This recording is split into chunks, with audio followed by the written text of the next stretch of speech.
And by the time you get in the game, obviously there's tons of points going up, three-pointers all over the place. What is on your mind when you jump into a game like that? Just bring energy on both sides of the ball.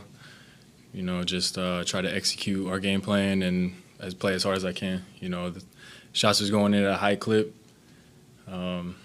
Just let it flow.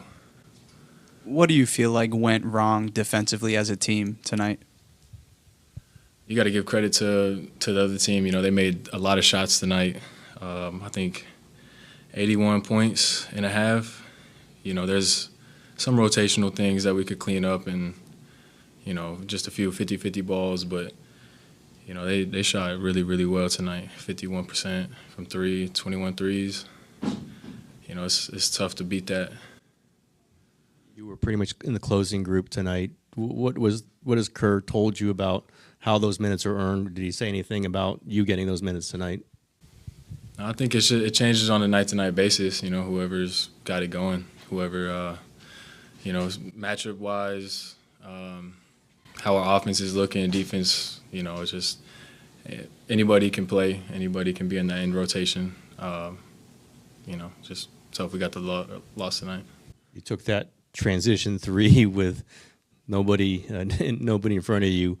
How easy or hard is it to take that shot when you're on Steph Curry's team, you're on this team, and are you thinking about it like this better go in, or what's the process there?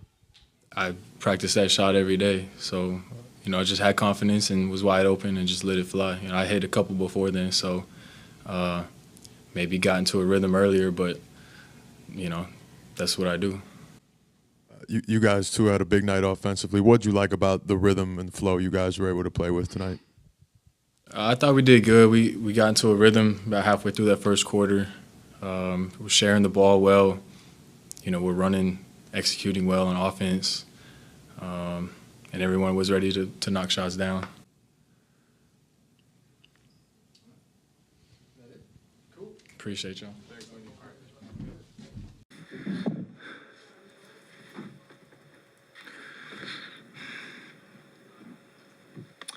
Steph, how involved were you in the conversations, kind of leading up to the Schroder trade, and what do you think of it?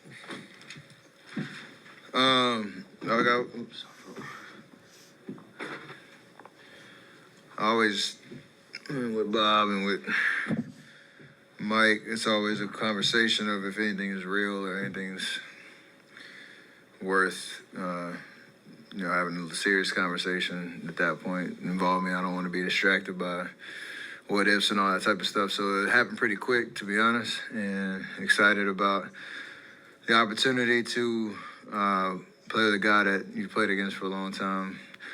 He's a true competitor, can create, score, run an offense, or, a whole lineup. So excited to see him plug in. A guy I could probably play, with in the backcourt.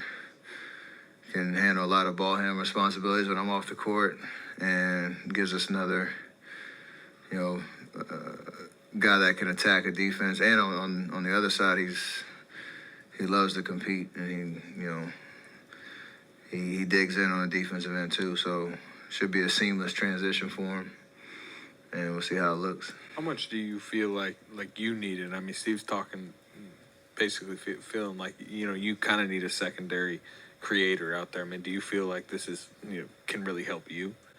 For sure. It can help me, it can help us. What helps me helps us, in the sense of, like I said, if I'm on the court or not, I know I can play off the ball, and you want a guy that can be comfortable with the ball in his hands, see the floor, make the right reads, take advantage of defenses if they want to pay attention elsewhere.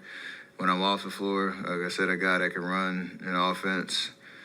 You can play pick and roll with him. He's pretty sound with the ball, and you've seen the way he's scoring this year too. So it gives us definitely another threat, and I'm sure he'll build chemistry with everybody else as well. Wiggs, J.K., Draymond, maybe even Trayce in pick and roll type situations. So it should give us another dynamic score ball handler that will help all of us. Draymond was talking about how he's really looking forward to adjusting to Dennis, not vice versa, not him adjusting to you guys. I think he meant like stylistically. What do you think he meant by that?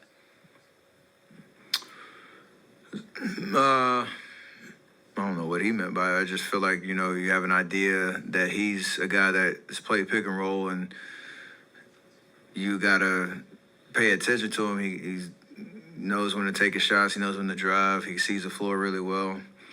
And in the sense of how we play, moving the ball, like, I'm sure you know that type of basketball he can adjust to, but you have to cater to. It's what we've been talking about all year, trying to cater to the strengths of what this team is. You know, there's a lot of experimenting that's been going on with us, and it'll be even more with Dennis in the sense of how he can kind of shift the geometry on the offensive end, and whether like certain spurts you can just go run through him, you know, pick and roll, and you know, pick your poison with shooters around type vibe. So we got to ask him what he's comfortable with. He's got to, you know, understand our go-tos, and trades are tough in the season because you got to pick it up on the fly. So we got to be able to do that.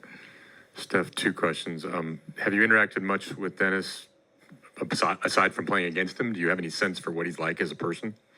No, I never hung out with him off the court much, but you know, inside the lines, I talked to him.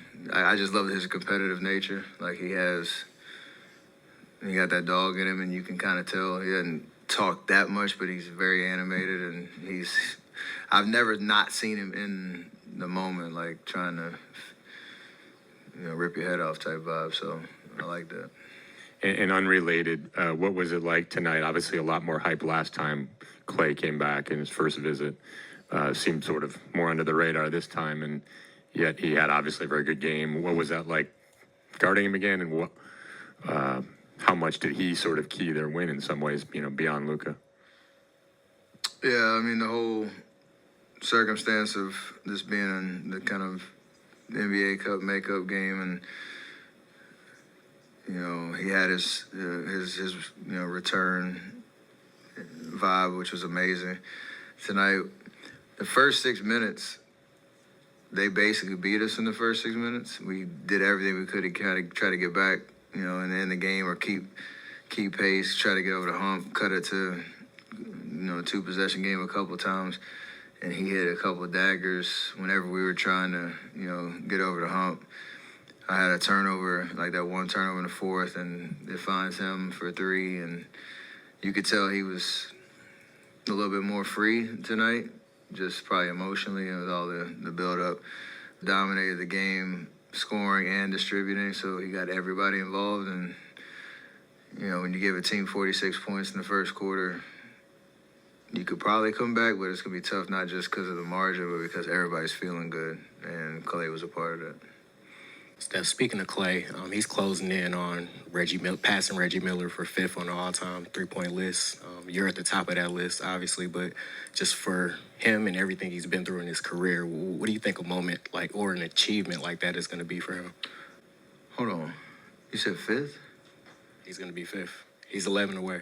11 away from tying, 12 away from Reggie's, hold on, it's me, James, Ray.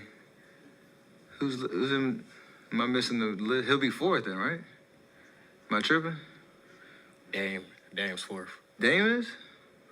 I didn't know that. Wait, Dame caught Reggie? Hold on, you got me confused now. I'm looking at I haven't watched. Damn, I didn't know that. Well, it's crazy because I passed Reggie 3 years, or was it 3 years ago? And now he was 2nd, now he's 5th. And I'm sure at some point, I don't know what the margin is, I'm sure he'll be top 3 at some point if he, you know, can stay healthy. So I think it's only fitting that, you know, me, James, and Clay at the end of our careers are 1, 2, 3 at some point. If that can happen, that would be beautiful. But you pass the baton off to the next generation of guys that'll probably be trying to catch us when it's all said and done. So it's cool that, you know, me and Clay have been doing it for a long time. It just didn't sound right when you said Reggie is 5th. I was like, you caught me off guard. Y'all good? Have a great night.